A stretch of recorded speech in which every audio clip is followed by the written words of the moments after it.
Whenever I'm alone with you,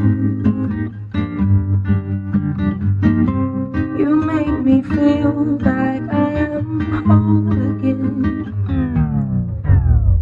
Denizanga gül sundum, kılç pervasısın sebi yüzün külki bilen adaş buldu her vakitim. Düşünüp bulamayımı tepişmakta kem sözümle, ama köreleymi gözlerimden kelgisimle. Ayem buldum ama düşlerimge kirsem, mesop kalsam sözlerimde senin ismin bilsem. Bütün dünya cılvı kıldı fakatlı bir külsem. Meyli cismim nerede bolsun nesiyadımda bilsem. Belkim köplü yaktırmaydı meni, künde saktırmaydı deydi. Könlü taşta katı kargı sakılmaydı deydi. Belkim sen yok vakitlarda özünü baş kurmaydı deydi. Sözü yalgan seni aldap taşlıgayu deydi. Hatnın gibi bekle tunuş ama turmuş yeni. Aklım seni tallap emdi mama to'xta dedi. Taşla eski odatimni sen o'zgartgin meni. Bu dunyoga o'chma to'g'ri ammo suyma seni. Whenever I'm alone with you, you make me feel like I am young again.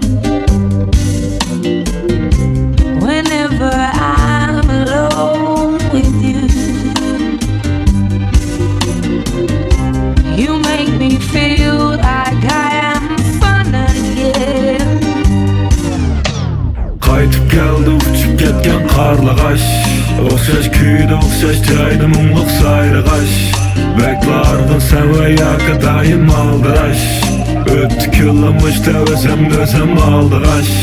Mayin shamol yaproq bilan tanga parang'ashqash ketdi. Qo'shib qo'ydim qulog'a men so'p chiqqan dardni. O'xshash jumla yozdim tasdi o'rib yemibatni. Tushunmadim seni o'zimni va muhabbatni. Ketme degan bo'lsang yonda turatdim men shaksiz. Asliga qaytib kelgandek suvli buzilib ketgan aksim. Ammo yana bo'ldim joyliq taslim. Yana bir soatlik savat qoldi aqlim bo'ldi bastim. Hamma do'stim ishga aylandi qo'shtab. Umidimni yo'q qilatdim kulib qo'yib do'stab. Boshqalarga ta'sir bersa qishim dorim boshtab. Derizanga gul sundum bu qitimda xo'shtab. Whenever I'm alone